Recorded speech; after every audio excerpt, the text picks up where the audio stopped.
ayer dio un discurso y estamos esperando también no solo lo que vaya a decir el día de hoy, sino también las acciones que se vayan a desarrollar. Nuestro objetivo pues es, una vez que ya tome posesión, entrar en contacto con su equipo, que ya ha habido pues alguna comunicación informal dado que todavía no toman posesión, y ya tomando posesión pues entraremos en comunicación y sabemos que va a haber un acuerdo en los distintos temas. Ese es nuestro objetivo, el acuerdo en los distintos temas. De todas maneras, es importante que se conozca que México ha estado trabajando en una estrategia para todos aquellos migrantes que quieran llegar a Estados Unidos. Es una estrategia integral, humanista. Y eso ha permitido que menos migrantes lleguen a la frontera norte. Y al mismo tiempo, esto que mencionaba el canciller, una de las colaboradoras del presidente Trump dijo que iba a desaparecer esta aplicación que se llama CBP-1, CBP-1, que ha ayudado a que los migrantes no tengan que llegar a la frontera norte a esperar el asilo, que es una de las formas para poder entrar a los Estados Unidos. Entonces nosotros, uno de los temas que vamos a plantear es que se permita sea esta aplicación u otras aplicaciones, que podamos tener un esquema similar para que desde un país de Centroamérica o desde sus propios países o en el sur de México pueda seguir habiendo esta posibilidad de acceder a la aplicación. Esto ayuda mucho para evitar la presión fronteriza en el norte de nuestro país y en el sur de los Estados Unidos, la frontera México-Estados Unidos, entre otros temas relacionados con la migración. Segundo, las y los mexicanos son muy importantes para la economía de Estados Unidos, y eso lo sabe la administración Trump. En caso de que haya deportaciones, que sería una medida unilateral de ellos, además de defenderlos en Estados Unidos con la red consular y de apoyo de abogados y otros esquemas de apoyo, también cuando lleguen a México ya hay un programa integral que tiene que ver con apoyos de bienestar, con ingreso al IMSS, con apoyo para empleo, con transporte para que puedan llegar a sus lugares de origen, un pequeño apoyo inicial que les permita también, si llegan sin recursos, poderlos tener para poder llegar. En fin, un esquema integral que hemos estado trabajando, que presentó en este momento con un adelanto la secretaria Rosa Isela. Y el tercer tema, que es importante, es esto que implementó el presidente Trump en su primer periodo, que es esto que le llaman el MPP, que es una decisión unilateral de ellos para que quien quiera tener asilo en los Estados Unidos no entre a Estados Unidos, sino que espere en otro país. Y por eso nuestra insistencia para que se abra esta posibilidad de acceder al asilo, no solo desde la frontera de manera presencial, sino también a distancia, sea en el sur de nuestro país o en otros países. En eso estamos trabajando, entre otros temas, para cuando tengamos esta reunión bilateral entre el equipo del presidente Trump y el equipo del gobierno de México. Y a nuestros paisanos y paisanas decirles que, primero, que no están solos, y segundo, que también hay que guardar la calma, que hay que ver también cómo se desarrolla durante estas semanas el proceso. Esto es lo que queríamos plantearles. Adelante. Sí, muy buenos días, Presidenta Demian Duarte de Sonora Power. Bueno, en particular con este programa tan completo que presenta la Secretaría Rosa Isela, me surge la inquietud. Seguramente habrá quienes pudieran ser deportados, pero también seguramente yo conozco mucha gente que vive en Estados Unidos y que seguramente tiene ganas de regresarse a su país. Entonces la pregunta es si este programa aplica para ellos. Por supuesto. Y ya informaremos en dónde pueden aplicar ya en estos días a todos estos programas. De acuerdo, muy buena noticia. Sobre el particular, hoy aparece una encuesta en el periódico El Heraldo, donde el 79% de los mexicanos le apoyamos, digo porque yo me incluyo, en la actitud, en la respuesta que usted ha tenido pues, a cada uno de los embates que ha tenido verbales el presidente electo, que pronto en unas horas será presidente en funciones, Donald Trump. El 79% le apoya y el 66% dijo sentirse muy identificado con esto que usted manifestó, de que bueno, habrá que ponerle América Mexicana o Mexamérica, válgame pues, a los territorios que antes fueron México. ¿Qué opina usted sobre este respaldo masivo que tiene de parte de los mexicanos? Pienso que, a ver, pon la encuesta primero.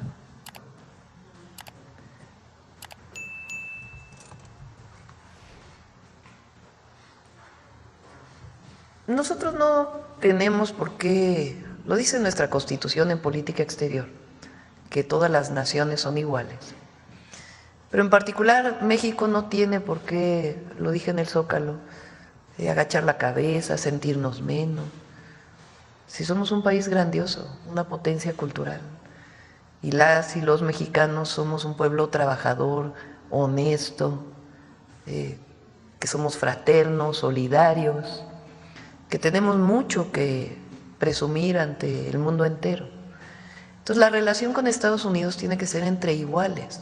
Somos dos naciones, socios comerciales, en un acuerdo comercial quizá el más completo y que beneficia a las tres naciones, a Canadá, Estados Unidos y a México. Pero somos una nación igual que cualquier otra nación y con un pueblo que además hoy está empoderado, conocedor de su historia, de su fuerza. Entonces nosotros somos representantes del pueblo de México. Mi papel es ser representante de este pueblo grandioso.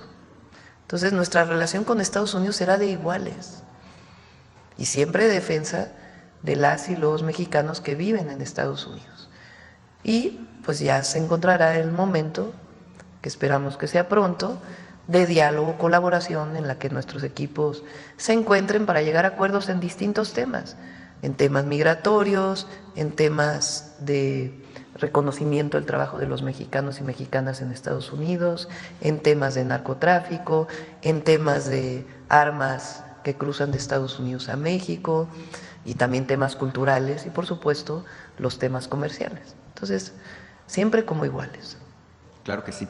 El contexto es muy interesante porque evidentemente México está en camino de convertirse, usted habla de la potencia cultural, reiteradamente yo reitero este asunto de que yo también veo que nos estamos convirtiendo en una potencia económica. Y usted, bueno, la semana pasada, justo hace una semana, presentó el Plan México, en donde habla, bueno, de estrategias muy certeras, objetivos, algunos muy ambiciosos, pero creo que alcanzables. Estaba revisando, por ejemplo, cómo andamos en términos del tamaño de nuestra economía y estamos realmente pues a unos pasos de rebasar, por ejemplo, a Rusia o a Canadá y entrar al top 10.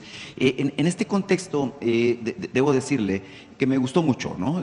Primero que nada, el Plan México de manera integral. Obviamente, cuando toca a mi zona, pues también toca aquí mi corazón. Y evidentemente, bueno, al ver que estamos muy metidos en el tema de electromovilidad, en el tema también de las baterías de litio, pues evidentemente que nos mueve mucho, porque sabemos que tenemos un futuro muy interesante al respecto. Usted apenas el viernes confirmaba que Olinia en buena medida se va a desarrollar y se va a fabricar en Sonora, lo cual es importantísimo para nosotros. Hay un tema que me llamó mucho la atención, no en el Plan México, pero sí un día antes, en los 100 días, usted habló del taller que tiene que ver con semiconductores, la creación de este taller. Y este es un asunto que también usted ha dicho que te toca en mucho a nuestra región, en particular por la vinculación tan fuerte que ya tenemos con Arizona. Tenemos una alianza que le llamamos la megaregión. Con Arizona tenemos una asociación estratégica con la Universidad de Arizona, que ellos han estado a cargo de este proceso tecnológico. Y bueno, es muy importante este asunto de la alta tecnología. El gobernador acaba de llegar, por ejemplo, de una gira por Taiwán, donde estuvo en contacto con la compañía Foxconn, que está buscando instalarse justamente en México y queremos que se instale en Sonora.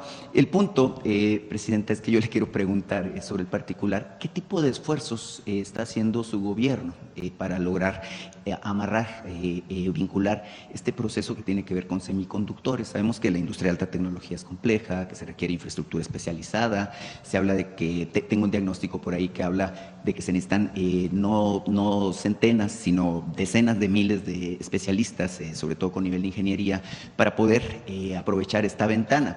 Me dicen los expertos que la ventana se abre solamente por un periodo de 3 años, más o menos, que bueno, tendríamos nosotros que aprovechar montando la infraestructura y teniendo el personal capacitado. En particular, la pregunta es esa, ¿qué está haciendo específicamente para lograrlo?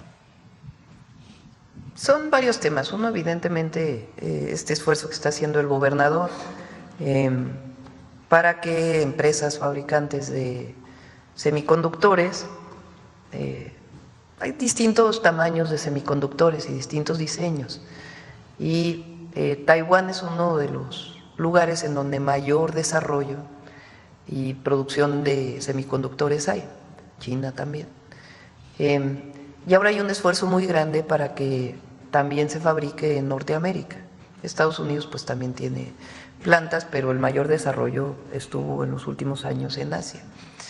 Entonces Sonora tiene un potencial muy grande precisamente por este vínculo con Arizona, donde fue la decisión en su momento de la producción de semiconductores, que ya va muy avanzada. ¿Qué estamos pensando en México? No solamente la instalación de empresas que Jalisco también tiene empresas de semiconductores muy importantes, no solamente el traer las inversiones a México, sino el desarrollo científico y tecnológico relacionado con los semiconductores. Hay dos instituciones mexicanas académicas que tienen un desarrollo muy importante. Uno es el CINVESTAB, que tiene particularmente una sede en Jalisco, que tiene un desarrollo muy amplio, y el otro es el INAOE, que es un centro CEP-CONACYT, que también tiene desarrollo importante, sin limitar el desarrollo que hay en el Tecnológico Nacional de México, en la UNAM, en otras universidades públicas. Lo que queremos ahora es generar la parte del desarrollo, del diseño de los semiconductores, que es muy importante como la parte de la cadena productiva que podría aterrizar en la producción de los semiconductores y tener las patentes relacionadas con este diseño. Ya estamos trabajando justo con CINVESTAB y el INAOE, los recibí aquí hace como un mes. Esta semana, creo que mañana volvemos a trabajar con ellos, con Rosaura Ruiz, que está a cargo de la Secretaría de Ciencia, Humanidades, Tecnología e Innovación, y con ellos la idea es instalar esta planta y después pues ya su vínculo con empresas públicas o empresas privadas para que se desarrollen en México cierto tipo de semiconductores y que la producción no solamente sea de fuera, sino que también se desarrolle en nuestro país, sea con empresas nacionales o empresas extranjeras. Claro. De Sonora, de hecho, vinieron dos especialistas en el área. Una de ellas está integrada en el Consejo Asesor Empresarial, que es la señora Rigoli. Sí, también. Y por otra parte estuvo también José Luis Rubio, que es especialista precisamente en este aspecto.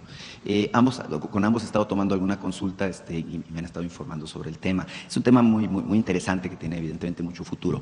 Por último, señora presidenta, mire, le quiero plantear un tema que nos preocupa, pero nos ocupa también mucho en Sonora.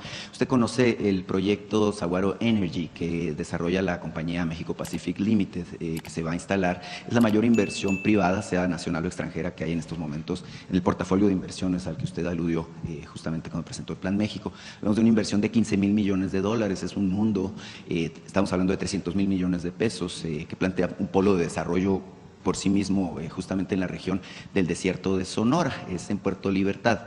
El tema es que, bueno, el presidente López Obrador nos estuvo informando sobre el tema, justo cuando ustedes tuvieron el diálogo empresarial con inversionistas de Estados Unidos, se presentó también aquí en Palacio la presidenta de esta compañía.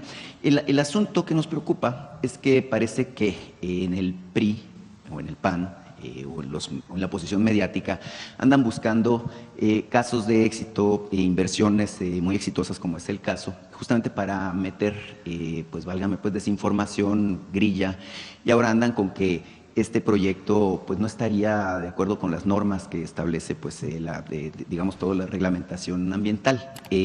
Yo lo que le quiero preguntar en este aspecto es, bueno, número uno, ¿qué tipo de garantías están dando ustedes como gobierno a este tipo de inversiones en particular? Y número dos, obviamente, ¿cómo está el tema también de los manifiestos de impacto ambiental y qué se puede esperar al respecto de este importante proyecto? Muchas gracias. Tiene que ser aprobada la manifestación de impacto ambiental antes de que inicie la obra o que inicie la inversión. No sé exactamente en qué punto va, averiguamos con Alicia Bárcenas y por supuesto lo informamos aquí. Por acá, a ver aquí. ¿Tú? Sí, sí. Presidenta, qué gusto saludarla. Ramón Ramírez Gutiérrez de Noticieros El Reloj de Oaxaca. El día de ayer estuvimos en Michoacán, Presidenta, en este foro de pueblos indígenas y pueblos afromexicanos rumbo al Plan Nacional de Desarrollo. Y la verdad que fue un encanto encontrarse con más de 3,000 personas con diferentes lenguas, 65 grupos indígenas, ver vestimentas, escuchar la poesía de sus voces. Pero bueno, dentro de todo esto se habló de la coincidencia de los grupos indígenas con su política al interior de la República Mexicana y de desarrollo, y de que ahora sean sujetos de derecho los pueblos indígenas. Pero resaltarle y preguntarle una situación: los pueblos afros también se manifestaron, Presidenta, en este foro, y pidieron de parte del Estado mexicano una disculpa pública por todos los agravios que han sufrido a través de la historia. Usted, que representa al Estado mexicano, ¿estaría usted dispuesta a tener una disculpa pública a los pueblos afromexicanos? Primera pregunta, Presidenta. Los planes de justicia tienen como principio esa disculpa pública. Lo hizo el presidente López Obrador con el pueblo yaqui, y los planes de justicia tienen ese objetivo, porque es de alguna manera reconocer los agravios, la represión, el esclavismo, esta política discriminatoria que se siguió particularmente en el Porfiriato. Entonces, en todos los casos, cuando hay plan de justicia, porque no es solo la disculpa, que por supuesto estamos dispuestos a darla, si nosotros lo estamos pidiendo hacia España, pues evidentemente que nosotros otorgamos ese beneficio a los pueblos indígenas y a México en general y a los afromexicanos. Pero tiene que ir acompañado de un plan de justicia. Entonces, por eso este programa de planes de justicia, esta estrategia es fundamental. La vamos a seguir ahí donde ya se implementó, y seguimos trabajando para todos los pueblos de México un plan de justicia que permita resarcir, promover, reconocer la riqueza cultural de México. Mi segunda pregunta, Presidenta. Usted dijo en su evaluación de los 100 días que antes de que terminara el mes de enero estaría usted inaugurando la autopista Mitla-Tehuantepec. Vamos el próximo fin de semana. El próximo fin de semana. Sí, ya está lista. Preguntarle, Presidenta, si además de esta inauguración de esta carretera estará usted iniciando, por ejemplo, la de Tuxtepec, que se ha anunciado, la de la costa, sí, o algunas otras carreteras. Voy a recorrer. Ahora estuve en la montaña, fue una gira de verdad hermosa. Estuvimos primero en Acapulco anunciando este esquema en donde Fonatur destina recursos para el mejoramiento de Acapulco y un esquema de planeación del puerto, además de una inversión importante que vamos a hacer. De ahí fuimos por la costa hacia Copala, hicimos un programa de entrega de fertilizantes, que es importante porque nos apuramos ahora y estamos entregando los fertilizantes a tiempo para la cosecha de este año, o para la siembra y cosecha de este año, perdón. Y de ahí nos subimos por la carretera hacia Tlapa, Guerrero.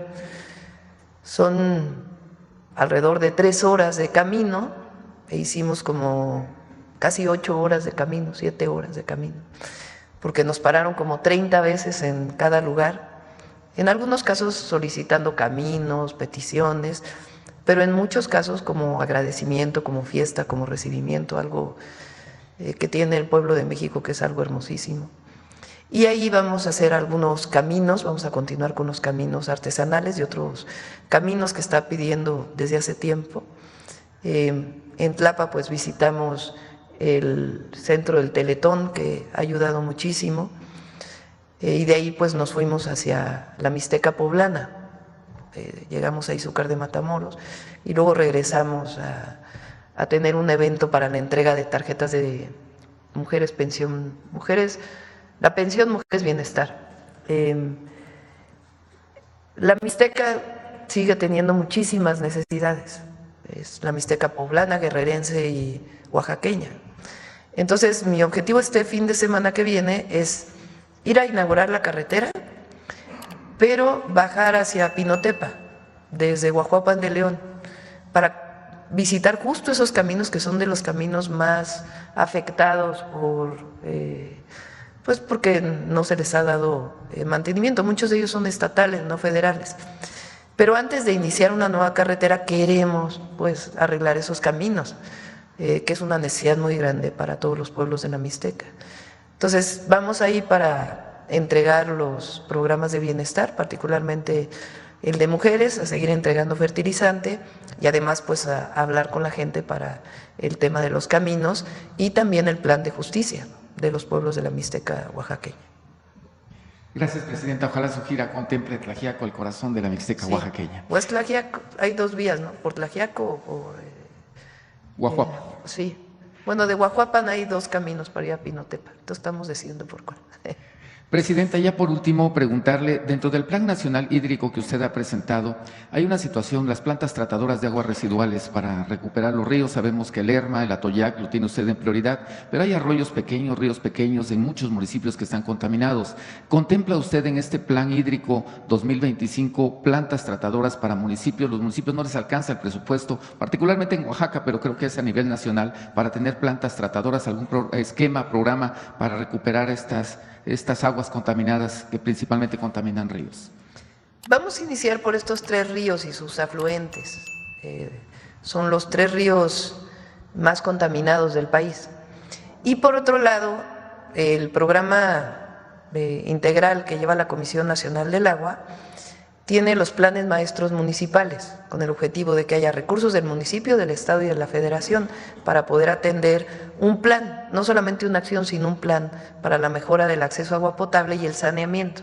Entonces depende mucho de las y los presidentes municipales, con el recurso que tengamos, si entramos al saneamiento de los ríos o también al acceso de agua potable. De todas maneras es un plan que va a permanecer durante todo el sexenio. Pero acá creo que estabas desde el otro día, ¿no? ¿Quién me dijo que no? ¿Has preguntado? Buenos días, Presidenta. Buenos días a todas y a todos. Daniel Moser, del Centro de Estudios Estratégicos Nacionales, director de Helios Comunicación y colaborador de Agencias de Información y Opinión, Periodismo Internacional Alternativo de Argentina, Portal Alba de Venezuela y Rebelión de España. En primer lugar, quería comentarle que el Centro de Estudios estuvo trabajando durante todo un año, terminamos en octubre de este año, un estudio sobre los primeros 6 años del proceso de Cuarta Transformación y nos concentramos en los desafíos pendientes y en propuestas concretas para cada uno de ellos. Me gustaría, si usted me lo permite, entregarle el documento y un libro que le quiero obsequiar, que creo que va a ser mucho de su interés.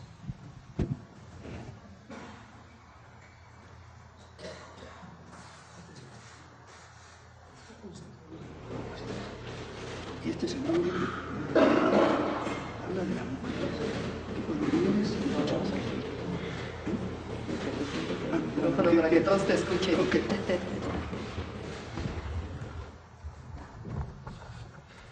Le comentaba que el libro es Calibán y la bruja. Se trata de una investigación muy documentada sobre el papel y el liderazgo de las mujeres en el periodo precapitalista entre el feudalismo y el capitalismo. Ellas defendían el interés y el territorio y las propiedades comunales contra la privatización que estaba empezando a hacerse ya en esa época. Las estigmatizaron como brujas, pero no quiero contar más, espero que lo pueda leer. En la actualidad hay un tema central, entre otros, en el ámbito global, que es la disputa económica entre Estados Unidos y China. Esta disputa se da en el marco de un fenómeno más importante aún, que es un cambio de época, un proceso para lograr en algún momento un nuevo orden mundial. Esto lleva años y va a llevar muchos años más. En ese proceso se enfrentan Estados Unidos, como intentando mantener su hegemonía unipolar, y lo que se conoce como los BRICS, que plantean el multilateralismo. Quisiera dar unos datos para plantearle la primera pregunta. China ahorra el doble que Estados Unidos como proporción del PIB. China invierte el doble que Estados Unidos como proporción del PIB. La formación bruta de capital fijo de la economía de Estados Unidos es del 20% del PIB y la de China es del 45% del PIB. China tiene un superávit comercial del orden de 700.000 millones de dólares al año. Estados Unidos un déficit comercial mayor a $1 trillón al año. La deuda de Estados Unidos es del 130% del PIB, la de China del 75%. En 1945, a término de la Segunda Guerra Mundial, Estados Unidos aportaba más del 50% del Producto Interno Bruto global. En 2024 es solo del 22%. De los depósitos de bancos centrales del mundo, en 1999, en dólares era de 71%, hoy es de casi 60%. El golpe mayor al proceso de pérdida de hegemonía de Estados Unidos como potencia no será seguramente un enfrentamiento militar, sino en términos económicos y financieros. En 2024, en su 16ª reunión de BRICS, se le dio la bienvenida a 13 países y se anunció que 30 naciones más manifestaron interés en sumarse a los BRICS. En 1992, la participación del PIB mundial del G7 fue del 45%, las naciones del hoy BRICS solo del 16%. En 2024, el G7 tiene el 30% y los BRICS el 35%. Ya termino. Entre 2000 y 2023, los países del hoy BRICS crecieron su participación en las exportaciones mundiales del 10 al 23%. El G7 cayó del 45 al 29%. Finalmente, en términos del crecimiento económico, el FMI previó para 2024, ya están las cuentas, que los países del BRICS crecerán a una tasa promedio del 3.6 y el G7 del 1%. La pregunta, Presidenta, es, en atención a estas condiciones en que se está desenvolviendo este pleito a escala global, hay países que se alinean o con Estados Unidos y hay países que se alinean con los BRICS y hay otros países que hacen el esfuerzo, porque no es fácil, de mantenerse al margen y negociar según sus intereses nacionales con quien sea en el momento que sea.